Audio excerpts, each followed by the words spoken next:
Mark chapter 1, verses 21 and 39. And the emphasis is unlearning, learning, and loving. And in order for us to really understand and appreciate the verses that we're about to read, just imagine with me for a second. You are not somebody who lives in the GTA in the 21st century. Let's just say you lived 2,000 years ago as a Jew in the Roman Empire. And I know for some of us, we're complaining about our jobs. We feel like, oh, our work is so menial, our work is so burdensome. But imagine 2,000 years ago, as a Jew, you know how much you're working? You're working 12 hours a day from dusk till dawn. And not only 5 days a week, Sunday through Friday, because the Sabbath is Saturday for the Jews. 6 days out of the week, you are working close to 80 hours a week. Your life seems very miserable. You don't have a 2-day weekend. You just have that one weekend on the Sabbath. And not only that, but you feel like you have no future. You can't buy a house, and I know many of us, we can relate with that in the GTA. You feel like you can't buy a house. Back in the day, no way for you to buy property. All the hard earnings that you labor for, guess what? Taxes are high here in Canada. Back in the day, let's say you are basically taxed 50% of what you produce. You feel oppressed by the Roman government. You feel like you have no voting rights. So you have no idea who's going to be the next emperor, who's going to be the next governor of your region. And you feel like life is so unfair. But you know what really, really bothers you? Is not only your life feels unfair, but this is a life that you're going to live until you die. And to top that off, the kids that you love, the kids that you're raising, their future is the same future that you have, a life of oppression, a life of just menial, burdensome labor, where you're being taxed to the point where you feel like there's no future for you or your family. But as a faithful Jew 2,000 years ago, this is your life. You're thinking, wait a minute, even though life just feels so lame, I don't see the light under the tunnel, I heard that there is a promise. There's some prophecy that this Messiah is going to come. And I've been reading about this prophecy. My rabbi's been telling me about this prophecy. This Messiah is going to make everything right. He's going to make my life feel meaningful. He's going to give me peace. He's going to give me joy. I can't wait until I see this Messiah. And the Gospel of Mark introduces to humanity what this Messiah, what this Son of God is going to look like. And it's going to be interesting because the way Jesus portrays himself is sadly going to disappoint so many people. And we're going to take a look at that in these verses. So I'm just going to read a couple verses, and depending upon its significance, I'll pause and I'll explain. And really, what we read in verse 21 is Jesus, and at this point, he has four disciples. They went to Capernaum, and immediately on the Sabbath, Jesus entered the synagogue. And what does he do? This Messiah who's coming to an oppressed people, what does he do? What's the first thing that he does? Is he begins to teach. And you're thinking, okay, he's teaching. And they were astonished, the people, they were astonished at his teaching, for Jesus taught them as one who had authority and not as a scribe. So one thing that we see right off the bat, and becomes even clearer as we read the rest of the passage, is Jesus, more than anything else, he doesn't come as a king to wreck the Roman Empire. He doesn't come as a politician in order to make sure that they're not too heavily taxed. He doesn't come as this financial expert to make sure that people have prosperity. Jesus comes as a teacher. And again, as a Jew, as somebody who feels so oppressed, as somebody who feels like your life is miserable, so unfair, meaningless, you're wondering, wait, you're the Messiah? You're the God that the rabbi has been talking to me about, that all the Old Testament is pointing to, and you're coming as just some teacher? And you begin to check out because you're wondering, I don't know about this Messiah. I don't know if this is truly the Son of God. We must have mistaken this guy for somebody else. I don't want lessons. I don't want Sunday school lessons. I already have that. Jesus, you need to liberate me. You need to address my felt needs. But Jesus, when he enters the scene, what he emphasizes more than anything else, beginning, is he is a teacher. Why a teacher? Well, we'll take a look at this. As we continue, Immediately, as Jesus is teaching in the synagogue, so it's almost like right now as I'm preaching during this worship service, immediately a man with an unclean spirit comes forth, and he interrupts Jesus' teaching. And this man cries out in verse 24, "What have you to do with us, Jesus of Nazareth?" In Nazareth, we talked about the significance of that last week. And this guy says, "Have you come to destroy us?" And as a Jew, you're wondering, okay, now this is what I'm talking about. When I think about Messiah, when I think about Son of God, this guy who's destroying things, this is what I'm thinking about. And all of a sudden, you're interested. Okay, what's going to happen? And obviously, we see, though there's this person who has an unclean spirit, demon-possessed, this person fears Jesus because Jesus has the power to destroy him. But Jesus at this point, even though he's interrupted, he's still calm, cool, collected. There's no issue. Jesus is absolutely under control. But what we see in the next phrase is there's something that bothers Jesus. Is not only does this person say, "Have you come to destroy us?" But what bothers Jesus is this person says, "I know who you are, the Holy One of God." And just make a mental note of this because it becomes more important later.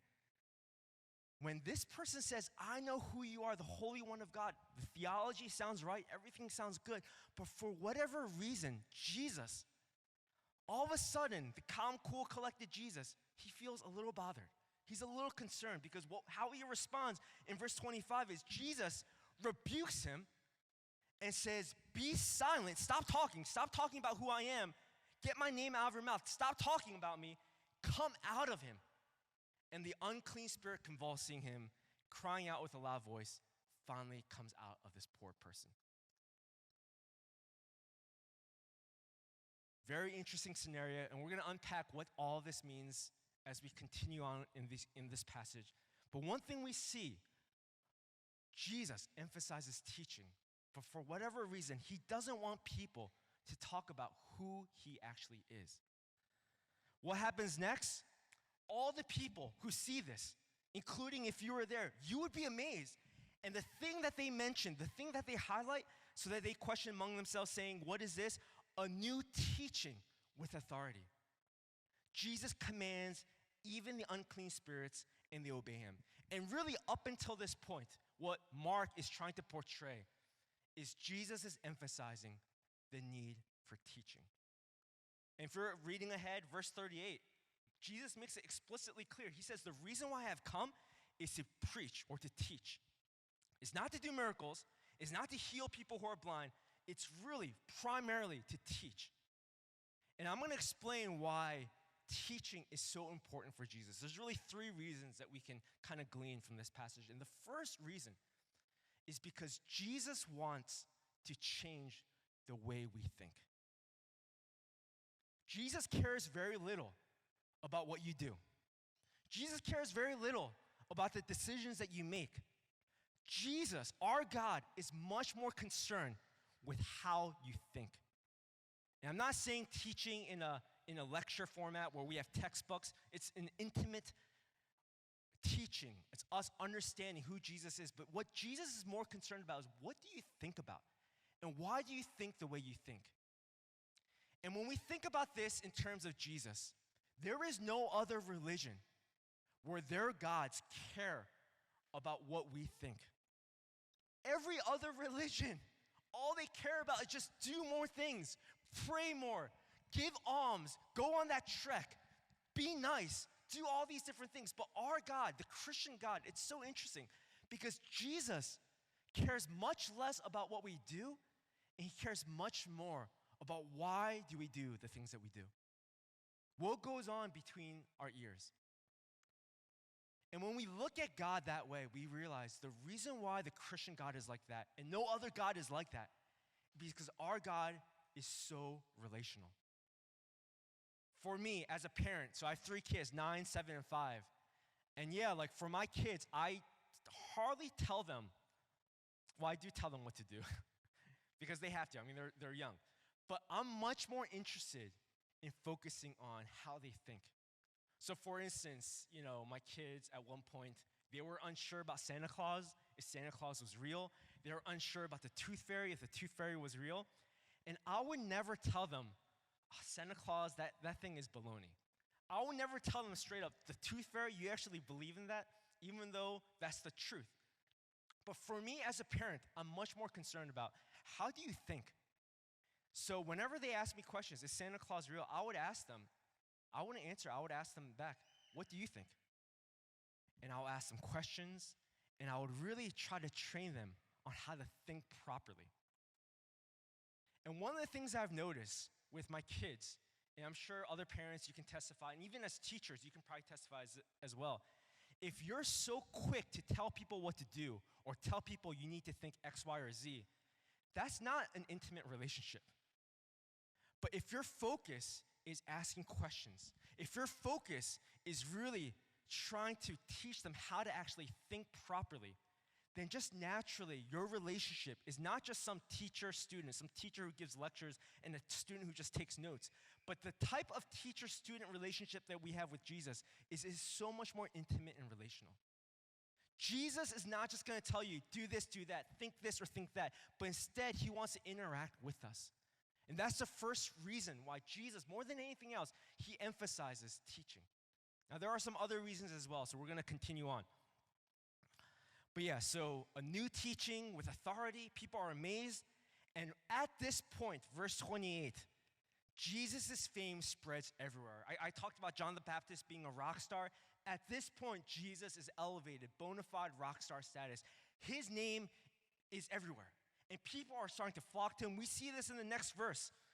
Immediately, Jesus leaves the synagogue. He enters the house of Simon and Andrew with James and John. Now, Simon's mother-in-law lay ill with a fever, and immediately they told Jesus about the mother-in-law who has a fever. We see Jesus came, and he took the mother-in-law by hand, lifted her up, and the fever left her, and she began to serve them. And we're not going to dwell on that too much, but what I really want to emphasize is that evening at sundown, all the people in the surrounding regions, they've heard of Jesus. And now they are bringing to Jesus all who are sick, all who are oppressed by demons. At this point, Jesus' fame is all over the place. We continue. The whole city was gathered at the door. And Jesus healed many who were sick with various diseases, cast out many demons. But this is what I referenced earlier. Jesus would not permit the demons to speak. Because why? Because they're lying? No, because the demons actually knew Jesus. And once again, we see this interesting thing about Jesus' behavior is he doesn't want the demons to talk about who Jesus is. And that leads us to the second reason why Jesus emphasized teaching is because many of us and many of the people 2,000 years ago, we have so many misunderstandings of who Jesus is. It's interesting because the Gospel of Mark, Jesus calls himself not the Son of God. He doesn't call himself Messiah, but he uses a phrase that is very rare. He calls himself the Son of Man. None of the other Gospels really use that phrase that much. And the reason why in Mark, Jesus says Son of Man over and over again is because he doesn't want people to pigeonhole him based on their expectations of what they want in life, what they want out of God, what they want out of Jesus. You know, growing up, when I was in middle school or high school, so I'm from the Philadelphia area, very different than the GTA. Because growing up, I was probably like one of a handful of minorities at my school. There were no other Asians, for sure. And when I went to school, people would stare at me because they didn't know what Asians look like in real life. And again, back then we didn't have internet. I'm old, okay? I'm not gonna shy away from that. Back then it was, yeah, and I felt kind of weird. I felt like there were a lot of stereotypes about what an Asian is, what type of personality that an Asian should have. And yeah, like many of us, we know what's like in middle school. You feel a little insecure.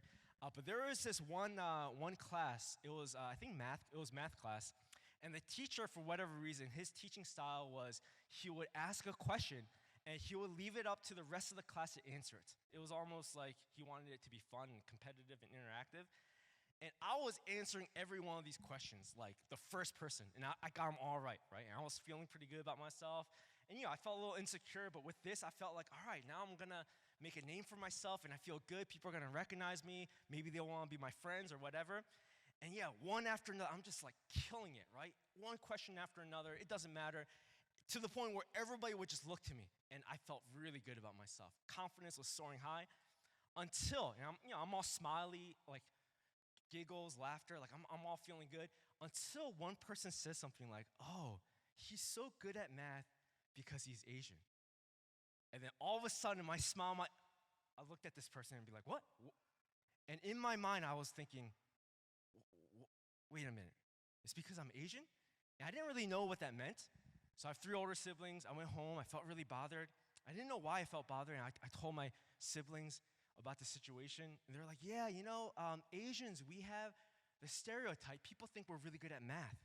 So they think the reason why you're able to answer all those questions is because you're Asian. And for me, I realized, wow, that kind of backfired because I was answering all those questions. I mean, part of it is I was caught up in the excitement, but part of it is because I felt a little insecure. I wanted to make a name for myself, but it totally backfired because now they're pigeonholing me. They just look at me as an Asian, and I'm thinking, what are all the other stereotypes of what an Asian is? And again, back in the day, at least in my area, Asians are cheap, they're stingy, they wear sweatpants, they all have the same bowl haircut, all these different things that I want to break out of. And the next day in math class, man, teacher did the same thing, and man, I just kept my mouth shut. And people will look at me, and they're like, Jason, don't you know the answer? I'm like, no, I actually don't know the answer. And what I was trying to do was I was really trying to break out of the mold because I didn't want people to pigeonhole me, thinking that I'm just a typical Asian. But instead, I wasn't able to articulate this at the time, but in hindsight, I wanted people to know me for who I am. No misunderstandings. And similarly, Jesus is kind of doing the same thing. I'm not saying Jesus is going through a self-esteem issue, identity crisis, but Jesus is very careful because he doesn't want people to just simply look at him as Messiah, Son of God. Oh, you're the Messiah. You're the Son of God. Then that means that you are going to be that king who overthrows the Roman Empire.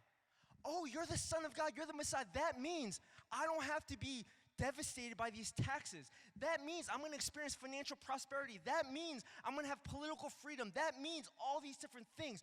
But Jesus is very careful. And the reason why he emphasizes teaching is because he realizes that if people understand him as a Son of God Messiah, they are going to pigeonhole him, thinking, okay, Jesus, if this is who you are, then I'm not going to really listen to your teaching. Just make my life better. And if, again, some of us who are teachers, you know how critical it is that sometimes teaching is not just about teaching. Sometimes teaching is unteaching. Making your students unlearn bad habits. I mean, the phrase goes, practice makes perfect, but we all know practice does not make perfect. Practice just makes habits that are difficult to budge out of. And whether it's in music, whether you're learning an instrument, or whether it's sports or trying to perfect your golf swing, you know that sometimes unlearning something is so much more difficult than learning something. As a teacher, unteaching something is so much more harder than teaching something. And we see the same dynamic played out here with Jesus. Jesus is telling these demons, hush, hush, and we see this throughout the Gospel of Mark. Why? Because he doesn't want people to pigeonhole him. He wants to make sure people unlearn these really self-centered, skewed, distorted understandings of what the Messiah is, who Jesus is. And that's why Jesus is really emphasizing people need to learn who I am from me. Not based on your experiences, not based on your preferences. And I know for some of us, not all of us grew up in the church, but man, if you are visiting, if you haven't grown up in the church, we're very thankful.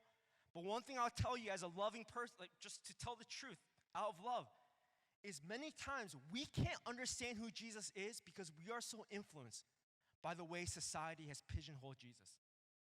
Society says Jesus, if he existed, which historically there's so much evidence that he has, if he existed, he's probably some just moral philosopher. He's probably some good teacher, some good example. And we pigeonhole Jesus based on that. For some of us, maybe we did grow up in the church, and we, because of all the Sunday school lessons that are filling our minds, that prevents us from understanding Jesus on his own terms. And because of that, we have such a superficial understanding of Jesus. Many people who grew up in the church, I myself included, I grew up in the church. Man, we just look at Jesus as a ticket to heaven. We just look at Jesus as the solution to our problems, but he is so much more than that.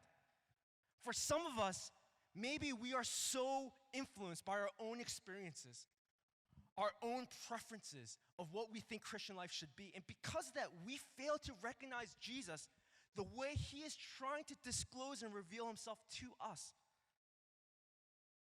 We pigeonhole him time and time again. And that's why Jesus emphasizes, don't tell people who I am yet. They first need to learn who I am from his own lips. As we continue in the passage, so Jesus, man, he worked a full day healing countless people, super tired. And what does he do the very next day? We take a look at verse 35. Rising very early in the morning. This is Jesus. Again, he must be exhausted. He must be tired, exercising one demon-possessed person after another. Yet he rises very early in the morning while it's still dark. This is before the sun rises. And what does Jesus do? He departs to a desolate place, and there Jesus prays. Again, Jesus at this point, he is rock star status. People are flocking to him all around the different regions, traveling day and night to get a touch of Jesus. And what does Jesus do? As exhausted as he might be, as popular as he might be, next morning, he doesn't break the routine, goes out, spends time with the Father. And this Jesus, I mean, it's intentional. Look at the highlighted phrases. Before the sun rises, he goes out to a desolate place and he prays. I mean, sometimes I'll be honest.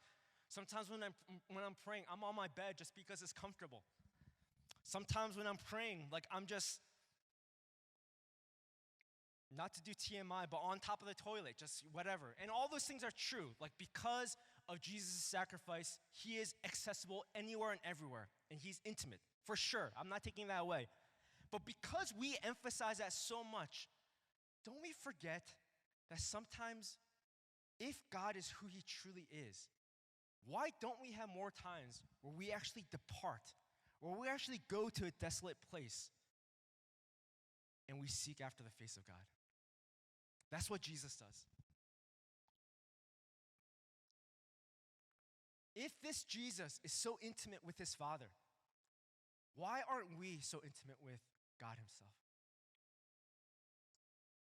And what's really interesting is, man, like the last 2 weeks, this week we see again, Mark is providing glimpses of the intimacy between the Son and the Father through this. And last week we talked about how the Spirit descended like a dove onto Jesus. And the Father from heaven says, "You are my beloved Son, with you I am well pleased." Jesus is so intimate with the Father, with God. And one of the reasons why the gospel writer, Mark, is portraying this is to show when Jesus dies on that cross, do you know what was really gripping him? Do you know what was really shaking him up? It wasn't the nails that was hanging him up. It wasn't the blood that was pouring out profusely, even though it was. It wasn't the flogging that disfigured him to the point where his mom probably couldn't even recognize who he was. The thing that devastated Jesus the most was that he would be separated from the Father. Jesus says explicitly, my God, why have you forsaken me?" He says that on the cross, and that is no exaggeration, because at that moment, he not only bore our sin, but he became sin. And the Father in his holiness could not dare to even look at Jesus. For the first time in all of history, from eternity past to eternity future, there was a moment where this perfect, intimate, loving relationship was severed so that we can be saved. That's what Jesus has done for us. And if we truly understand that simple gospel truth, then why are we so stingy in the ways that we relate with God? Why are our quiet times always confined to the comforts of our bed or the convenience of, whatever else? But what I really want to drive home is the way this passage closes. Verse 37, everybody finds Jesus eventually. They find him at the desolate place.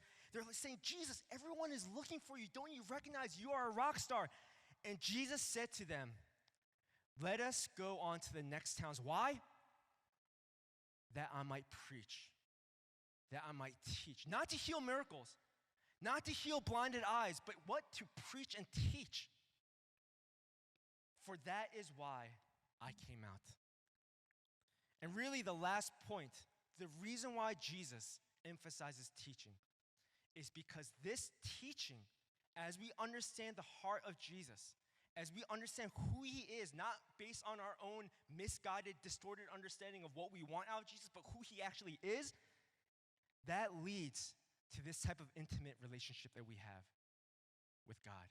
The same intimacy that Jesus has with God that we just read about a few verses earlier is the same intimacy that God, Jesus, wants all of us to share. And it can only happen as we submit to his teaching and preaching.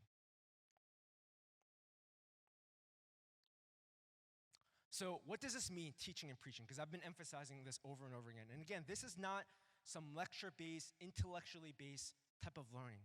But this is the type of learning that you have whenever you're in an intimate relationship with anybody. Jesus wants to reveal himself in a relationship with us. And I know for some of us, you're thinking, okay, so what do I do with a message like this? Does it mean I have to do my quiet times more? Does it mean I have to read the Bible and pray more? And yes, those are pretty much the bread and butter of our Christianity, the way we relate with God. So yes, definitely, read the Bible, pray. But hopefully as we have read these passages, as we have read these verses, it's not just, okay, here's a preacher telling me to do the same thing over and over again. But hopefully you recognize that there's a lot more weight. There's a lot more meat into why we should want to pray, why we should want to read the Bible. It's because this Jesus, who is so intimate with the Father, is willing to break that so he can share that intimacy with us. It's because if we don't read the Bible and pray, we're basically just relating with God in such a skewed, distorted way where we're just demanding, pigeonholing Jesus based on what we want. One of the things that we do here at Uptown that I wholeheartedly encourage is to join an impact group, because I know devotionals are very difficult.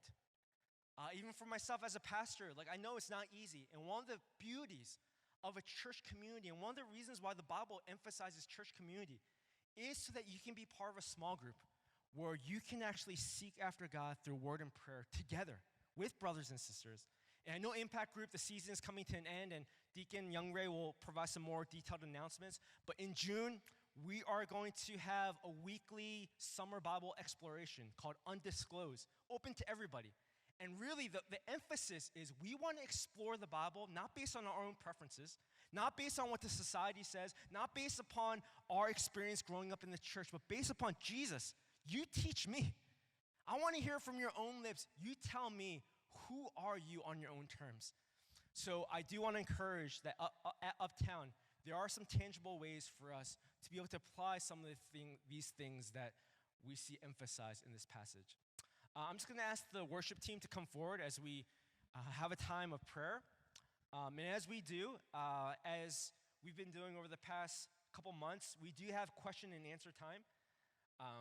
So as we pray, as we reflect, just as a summary, Jesus prioritized teaching to change the way we think about him, to unteach the way we distort him. We all do that. And so that we can experience true love and intimacy with him. Hopefully that's been clear by now. But as we kind of move on to this this transition of reflection, if you have any questions, one of the things that we really want to do is have a more relational, open type of community environment here. If you have any questions about the sermon, this passage, or whatever, feel free to text away. These are anonymous, and we will address them after this time of prayer. But yeah, as the band comes forward, let's all rise and let's just take a moment and really respond to what the Word of God has spoken to us today.